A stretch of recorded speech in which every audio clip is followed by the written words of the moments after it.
And hello, welcome to the news at 9 a.m. UTC.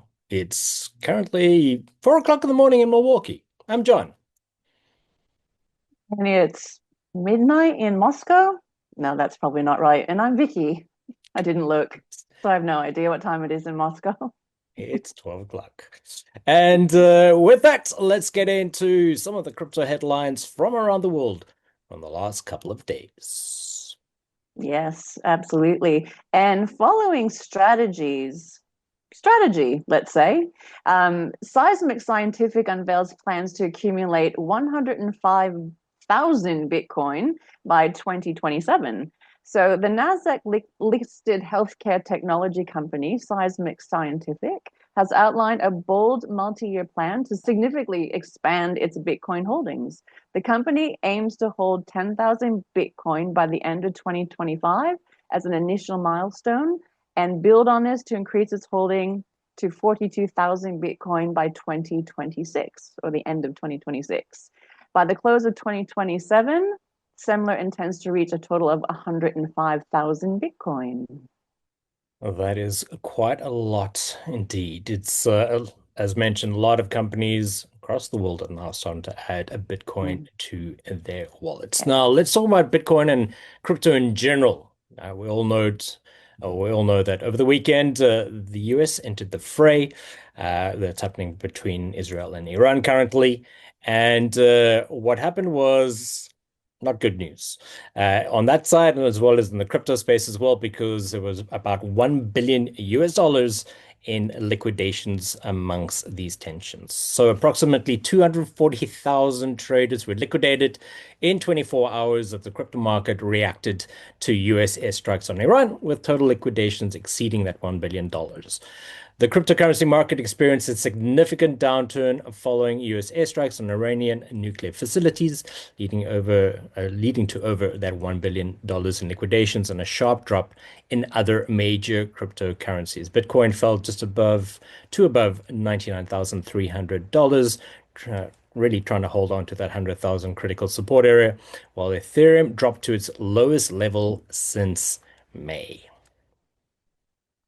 Yes, and in other interesting news, and in fact, someone broke this in the lodge over the weekend, so well done to finding that. But one of two major outlets got hacked, basically. Cointelegraph was hit, and they were hit by front end, well, it was a front end exploit, which was a fake phishing airdrop pop up on the website. So the crypto media newslet Cointelegraph has confirmed its website was compromised by a front end exploit on Sunday, with hackers injecting a malicious pop up that falsely claimed to offer Cointelegraph ICO airdrops and CTG tokens. So the fake banner urged readers to connect their crypto wallets on the exchange, in the exchange for nearly 5,500 worth of tokens, citing a fair launch event and a bogus CERT IK audit to lend legitimacy to the scam. And that was only one of two that happened over the weekend. Absolutely. The other one was CoinMarketCap, funny enough, and has identified and removed a malicious wallet scam. So you all know CoinMarketCap. It's a price Yeah. tracking website for cryptocurrencies, has reportedly removed a malicious pop-up notification on its website as well, prompting users to verify their cryptocurrency wallets, according to a post on its official X account. According to another of their posts, the malicious code has been removed, though the team insists the investigation into the incident is still ongoing. So, ladies and gents, as a reminder, even though whether it be Cointelegraph, CoinMarketCap, wherever it may be, you always do not click on pop-ups, do not connect your wallets unnecessarily, even if there's up to $5,500 worth of tokens up for grabs. Always make sure that you DYOR and do not enter any of that personal information.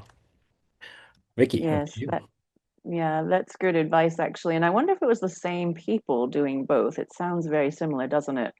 But in other better news, Coinbase, which a lot of us know and love, unveils end-to-end stablecoin payment infrastructure. So the solution powered by Coinbase's Layer 2 network Base allows merchants to accept Circle stablecoin USDC without dealing with blockchain complexity. So Shopify, which many of you might know, is the first major partner and has already integrated the system, enabling its vast merchant base to receive near instant low-cost USDC payments from customers worldwide. So that is very exciting, and hopefully more to come from other companies. Well, absolutely. And Mm. Coinbase is still in the news amongst a bunch of others as well. Now, great news for our European friends is that not only Coinbase, but a whole bunch of other crypto firms have secured MiCA licenses. That's MICA, which we'll get into now. So several of these firms have adapted their strategies.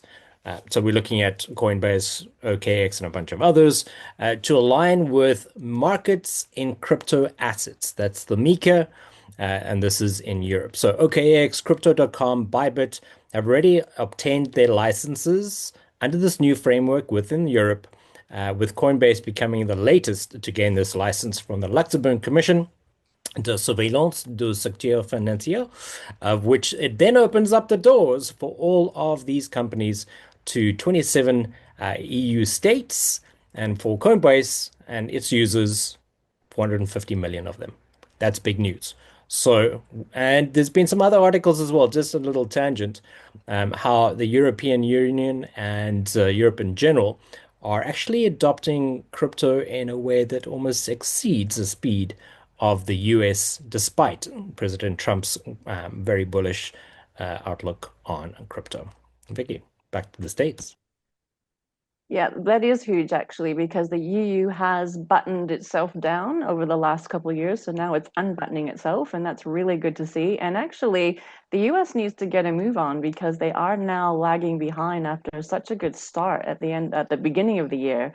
But in good news, and taking a page from federal, the Texas governor has signed a bill adding Bitcoin to its official reserves. So, like the Fed, Texas has become the first US state to commit public funds to a standalone Bitcoin reserve, aiming to treat Bitcoin as a long term strategic asset. So, Texas becomes the third US state to approve Bitcoin reserve, joining Arizona and New Hampshire. Unlike those states, however, Texas is the first to commit public funds and establish a separate structure for Bitcoin holdings. So that's great news, and hopefully more states will follow Texas and those other two.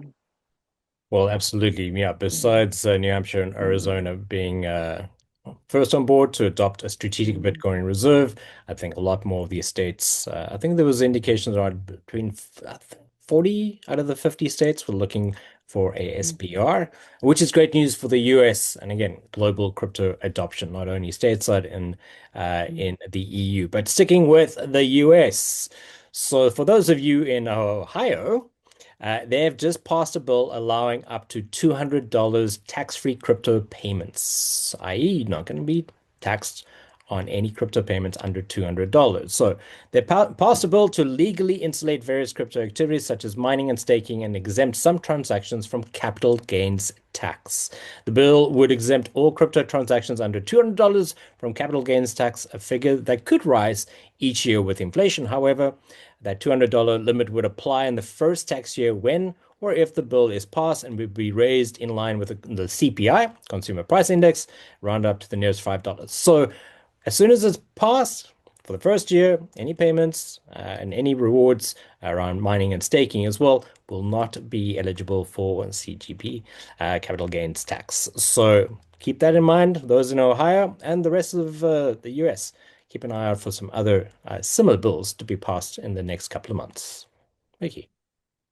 Yeah, I'm glad this report is actually getting better because it was all gloom and doom at the beginning. So I'm glad we're doing positive things now. And another positive thing is Japan. So Japan's central bank eyes crypto as a contender in its post-cash economy.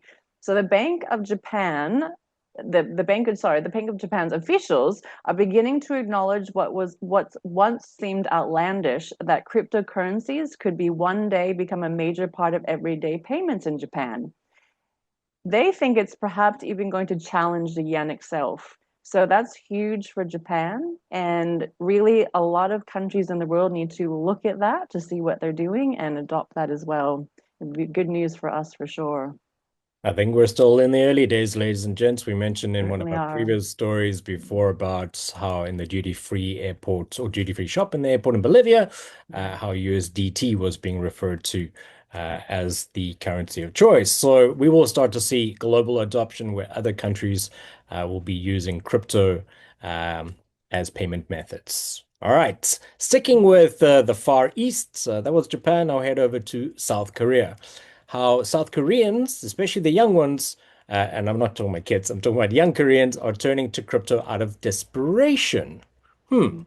A local expert says a growing share of South Korea's youth is turning to cryptocurrency not out of belief in its technology, but as a last resort amid economic woes. Crypto exchange users in South Korea have passed 16 million, which is about 30% of the country's population, according to data from late March, after receiving a boost from US President Donald Trump's election win last November.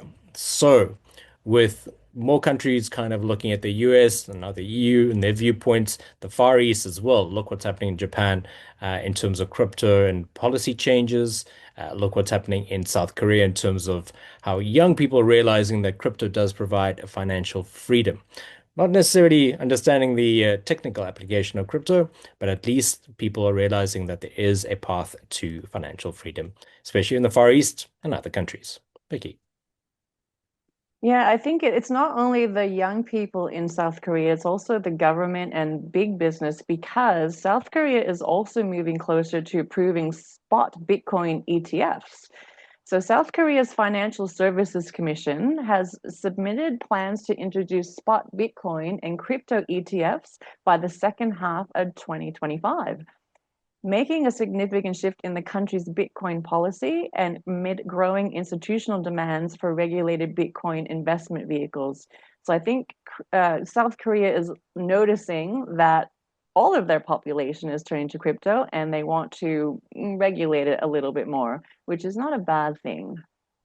So good for them. Absolutely. And still Mm. sticking with the East as well, Mhm. another country we're going to be speaking about and have spoken about is Thailand. So we're looking at what's going to happen with Ohio in the States in terms of that $200 tax exempt situation. Thailand is approving a 5-year crypto tax exemption. All right. Thailand's crypto income tax waiver applies to crypto sales made through licensed crypto asset service providers from 2025 to late 2029. Thailand has approved these exemptions on income from the sale of cryptocurrencies like Bitcoin for 5 years, according to the Ministry of Finance announcement. Thailand will waive the capital gains tax on crypto sales made through all of these in that period. And listen, it can only bode good things for those in Thailand, and hopefully other countries as well will start to adopt similar principles, not just states and counties, but whole countries as well. So for those of you, which we see from various countries around the world, start talking to your ward councillors, those in local governments, and start spreading the word because it's all going to benefit everybody. Yeah, I think Thailand might be the place to go for a lot of people on this call, actually, because there's a lot of Australians on the call. And Australia is kind of moving towards what Thailand is doing because at the moment, crypto is taxed as property. So the same thing with capital gains tax. Every time you trade, there's a capital gains event and also on DeFi and wrap tokens. But a May 2025 court ruling may challenge the status quo, suggesting that Bitcoin, at least, could be classified as Australian currency, potentially exempting it from CGT, the capital gains tax, which would be incredible. So, just as a little tidbit, Australia is one of the world's most crypto aware nations, with over 31% of our citizens owning digital assets and nearly 1,800 crypto ATMs across the country. To be honest, I currently live in Australia, and you would never know that because most Australians are kicking and screaming towards crypto. Not us, of course, but a lot of them are. So it's interesting that even though that, crypto is here to stay, it looks like in Australia. So watch this space for that one. Absolutely. We have covered Mm, that element before mm, around the yeah. crypto ATMs. You guys always go watch one of the previous Mm. recordings. But yes, Moving on from the news, because, well, the news does affect certain things like our mindsets. It also affects the crypto fear and greed index as well. Yes, fear.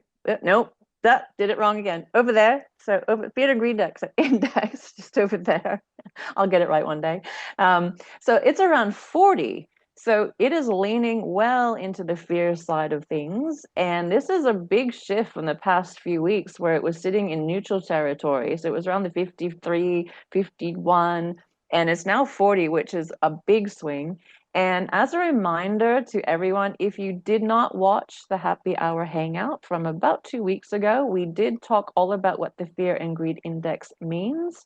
So if you didn't watch that or if you weren't on the call, have a look at the video and you'll understand why 40 could be good or bad depending on how you look at it. Well, let's have a quick look at the charts Mm. because of the news that we had over the weekend with the US entering the fray. Let's have a quick look at Bitcoin market cap, or at least the dominance around that. And currently, it's sitting rather high. It's sitting at 65.95 as the all-time from yesterday.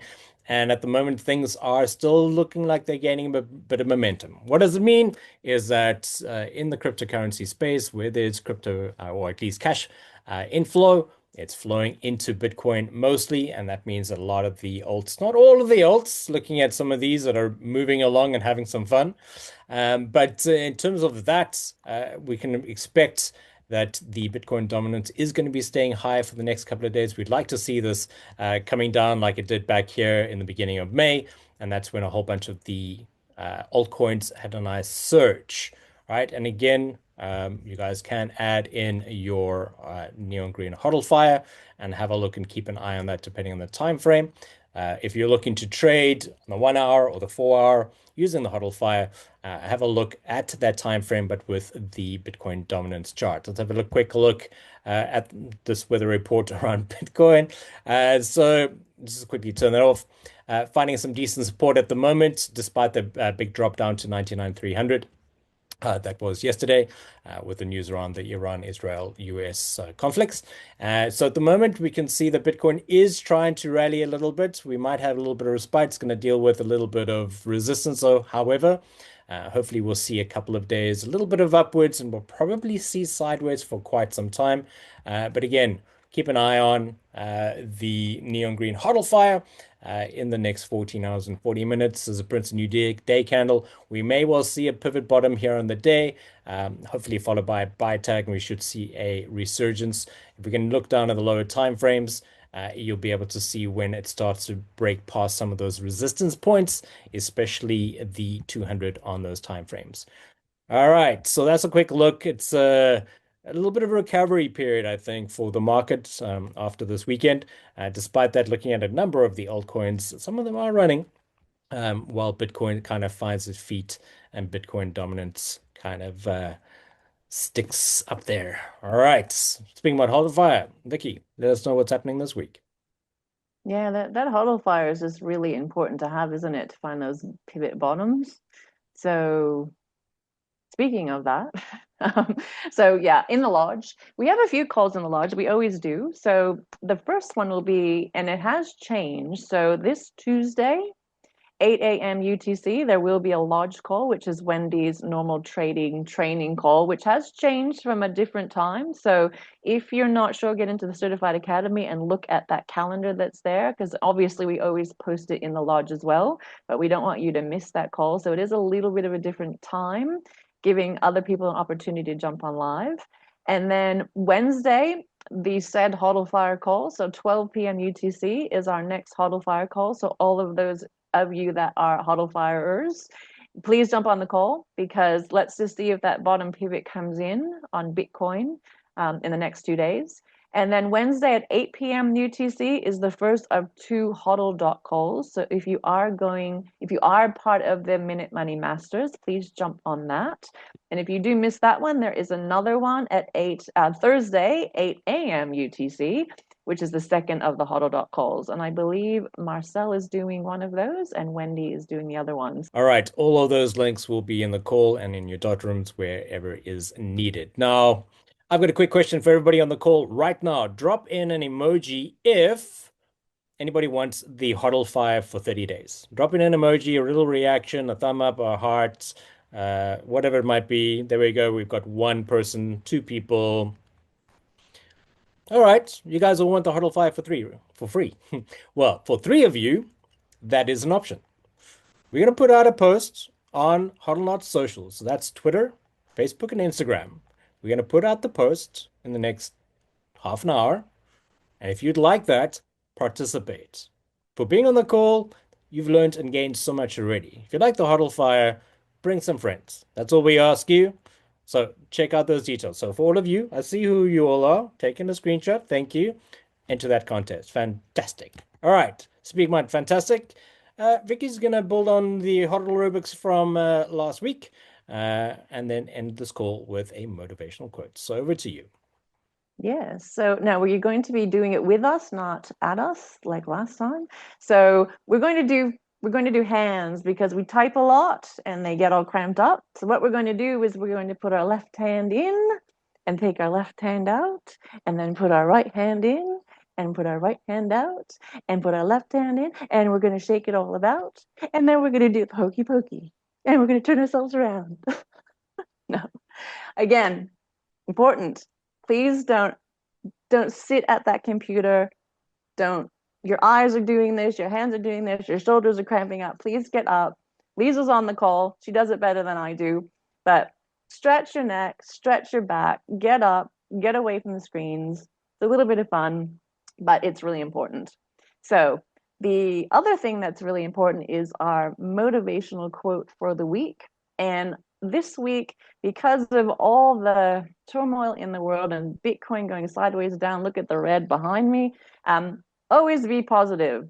So, for instance, if you fall down the stairs, say, "Gosh, didn't I get down those stairs quickly?"